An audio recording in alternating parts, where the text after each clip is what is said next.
morning, everyone. Welcome back to my channel. My name is Danielle, and today our kitchen reno continues.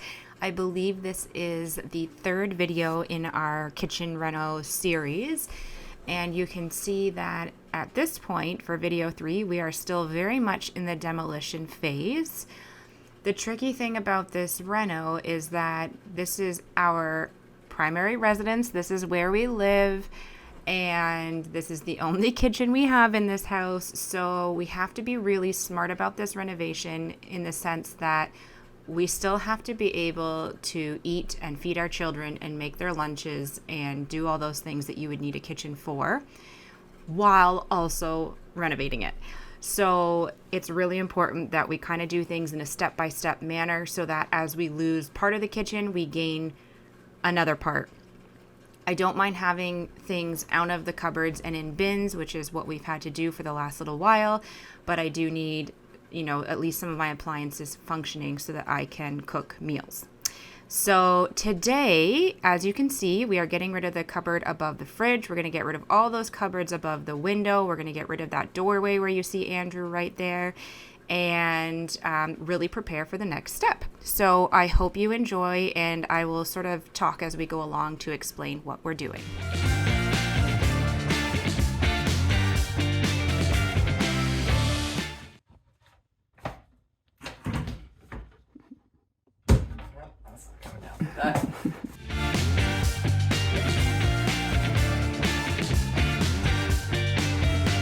In case you haven't watched the first 2 videos for our kitchen demo, you can absolutely go do that. But basically, this was sort of a siloed kitchen. It's very much its own room that was blocked off from the living room and part of the dining room. And it was blocked off by a load-bearing wall. So we have taken that load-bearing wall down and we have put a beam in its place. And now we're moving on to this piece of the kitchen. This is what the kitchen looked like when we moved into this house about 5 years ago. I'm not sure if it was ever renovated by the previous owners who were the original homeowners and builders, but it was definitely outdated and really not our style, and most importantly, not functional. That's the primary reason we were doing this. I spend a lot of time in the kitchen and I need my kitchen to be functional. So we're going to get rid of all these cupboards and then we're going to get into some of the bigger demo for the day.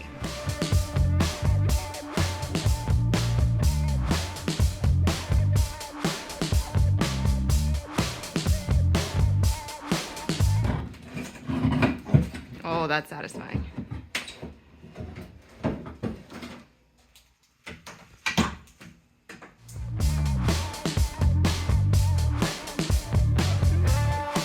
I like to refer to this kitchen demo as phase 1 because phase 2 is going to be making a much bigger deck out back that is to code. The one we have right now is not to code. We had to put chicken wire up around it because when Oliver was little, I was terrified he was going to fall through because the gaps between the wood are huge.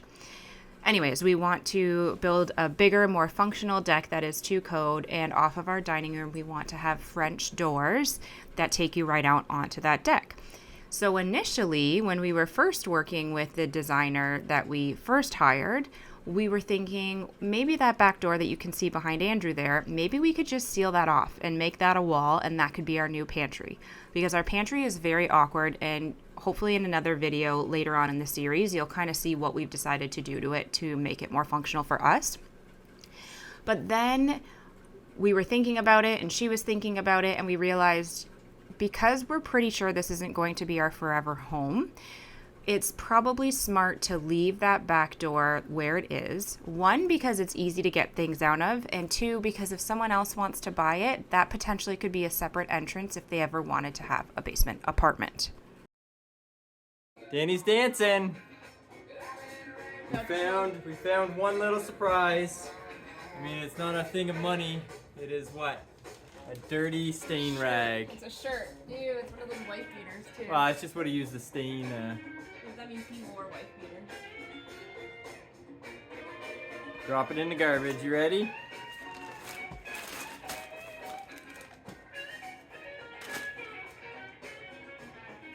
Give me a thumbs up.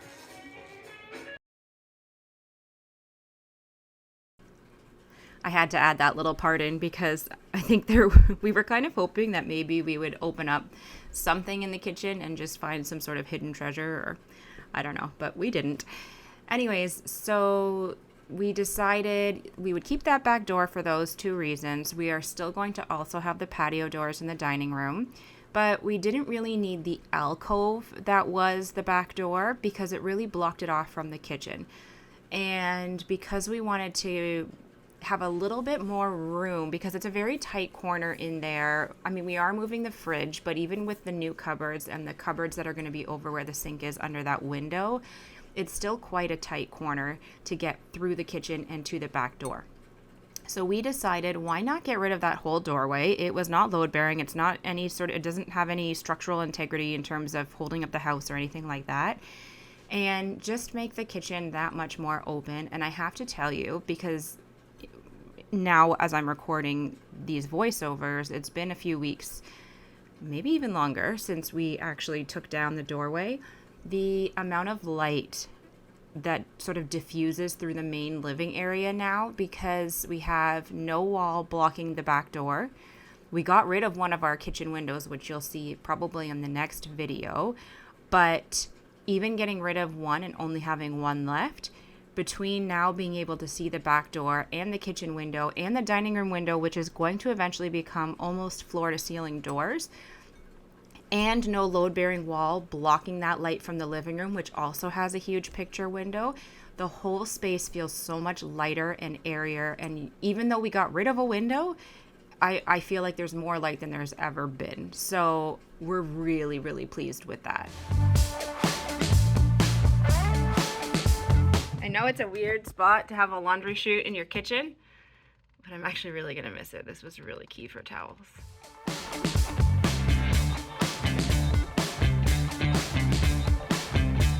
In order to kind of start off the kitchen reno beyond the demo, the first thing we needed to do in order to still be able to use most of our appliances was we were going to move our fridge into its new location, which is to the left of the window that you see here in the video.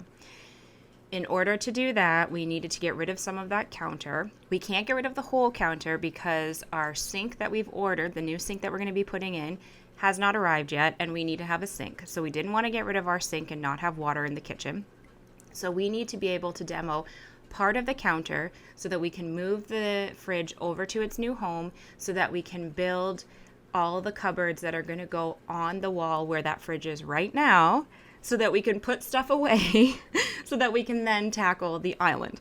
So it really is like a domino effect. You know, there's certain things that have to happen at specific times and in specific order so that we can continue to make progress on the kitchen but not lose complete functionality in the meantime.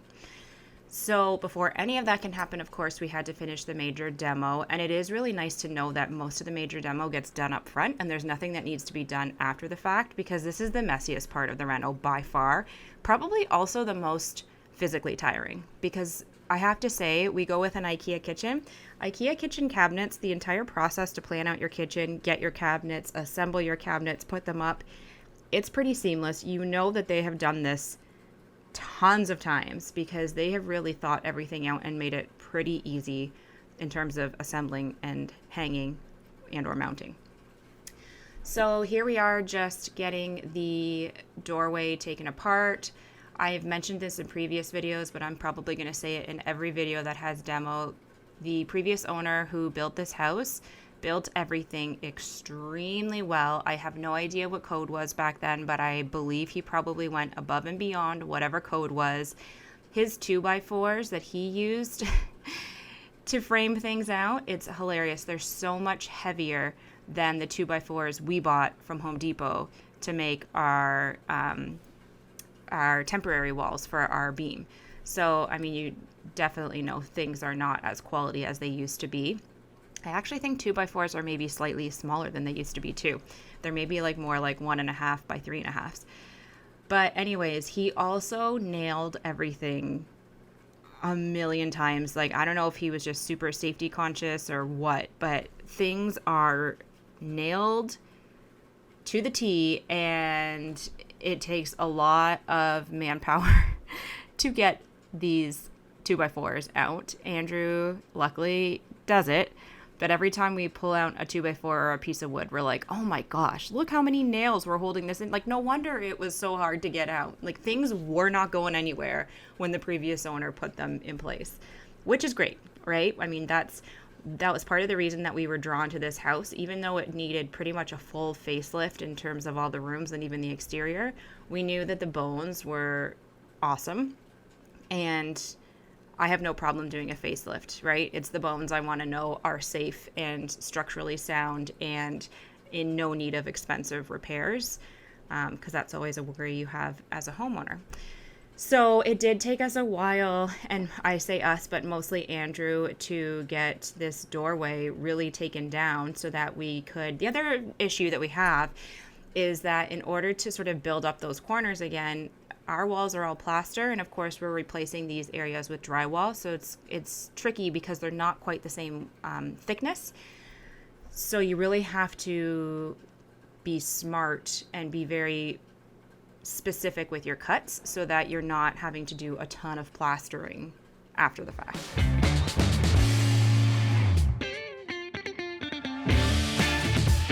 And there you have it. After quite a long day, we have got the cabinets down and we have no more doorway. We also went and picked up our flooring. That's 40 boxes of flooring, but that's because we're not just doing the kitchen, we're actually doing the entire main floor of our house. And here is the next day, or maybe a couple days later, I don't remember exactly, but we wanted to take these boards out, and in order to do that, Andrew had to make some cuts so that we could get the wire out of the boards so that we could pull them out safely.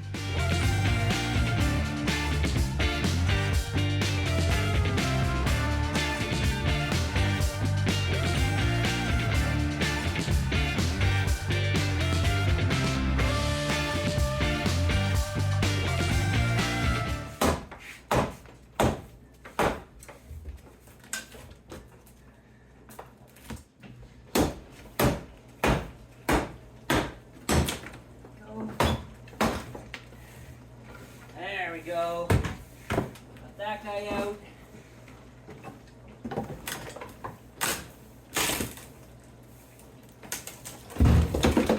That guy out.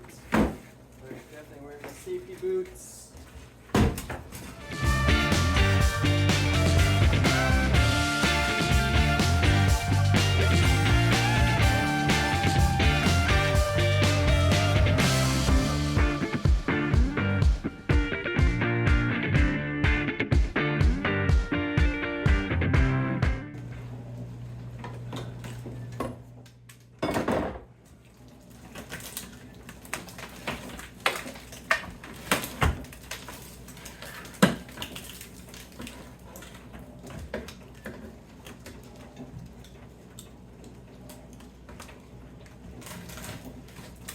Always one stubborn one.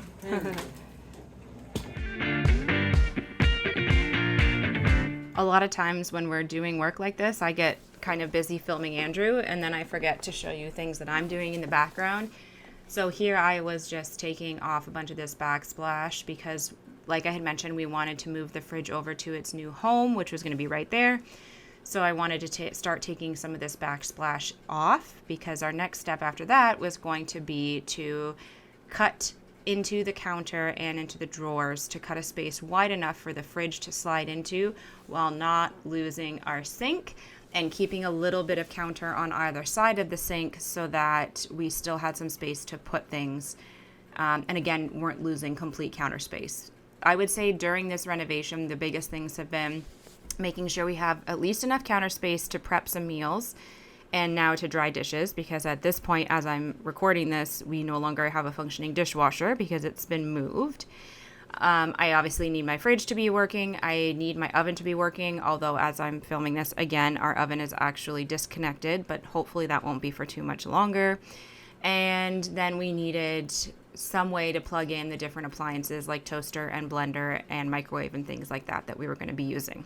So that's kind of shaped how we do things and in what order.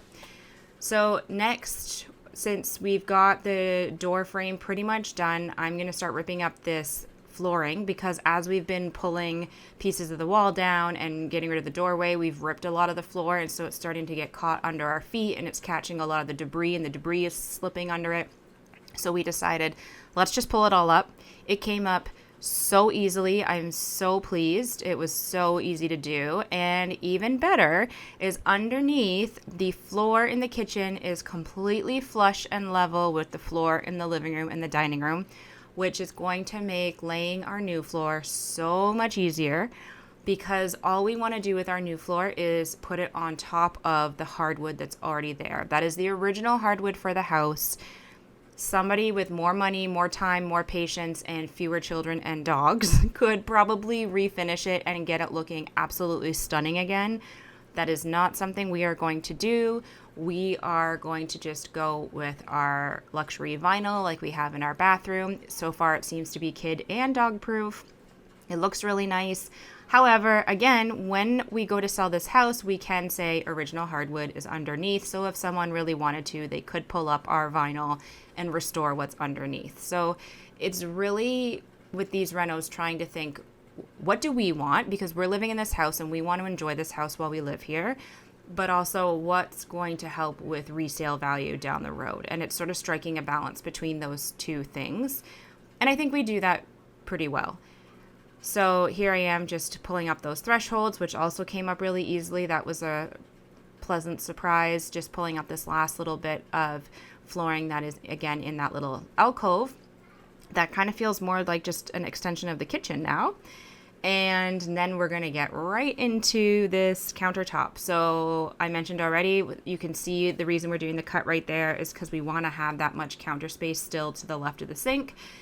But we need enough space to slide the fridge in there. So we are going to go ahead and make that cut. Get rid of the silicone caulking that is holding it to the wall, and then it pops off really simply. I was looking at Andrew there because he said something like I had to do a yell or something when I pulled it off, or something silly. Anyway, so we are exposing the big cabinets underneath.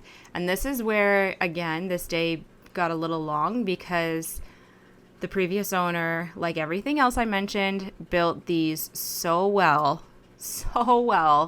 It hurt to take them apart. It was actually really hard.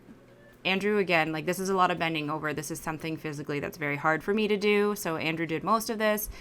But it was a struggle to get all this out because it's so well built. Everything is so well built, and we are just destroying it and replacing it with melamine cabinets from IKEA.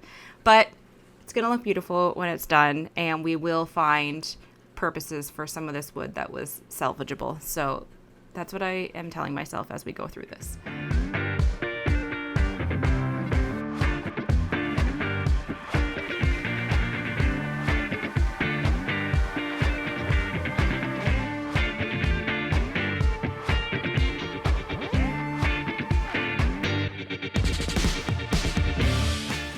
We're taking this wall, this window here, and we're only keeping one of them, but we're gonna move it more into the center so it's still above our sink when our sink comes in. And you can see what's on the outside of the house here is these boards. So we were gonna just go and get 3/4 inch plywood to cover up the spaces around the windows. But look what the bottom of our cabinets are made out of. The exact same wood, minus the 10,000 nails. So you think we're gonna have enough of those to fill in around the windows? So that saves us that. It's so hard. I know the IKEA cabinets are never ever gonna be this quality in terms of the wood and everything, but there was just no way to make what we had existing work in the new kitchen. So it had its time, I guess.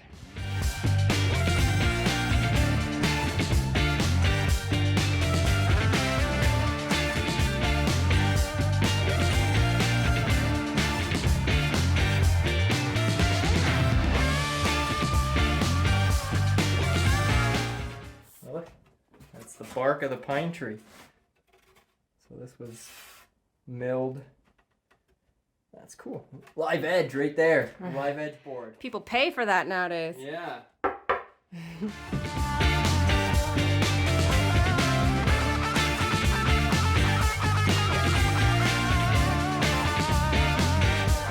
getting almost to the end here. We are down to the very bottom of the cabinets. It is piece by piece coming apart. I would have loved to have been around when he was building this house, the previous owner. I would have loved to have seen how and why he did the things he did and where he learned it from. And yeah, it just would have been really cool to pick his brain and see this place in its prime. But anyways, stay tuned for some more videos that are upcoming on what we're going to be doing next in this kitchen. I'm really enjoying bringing you guys along on this really epic journey with us. And I will share a picture of how everything looked at the end of this demo day. And I will see you guys in the next video. Cheers.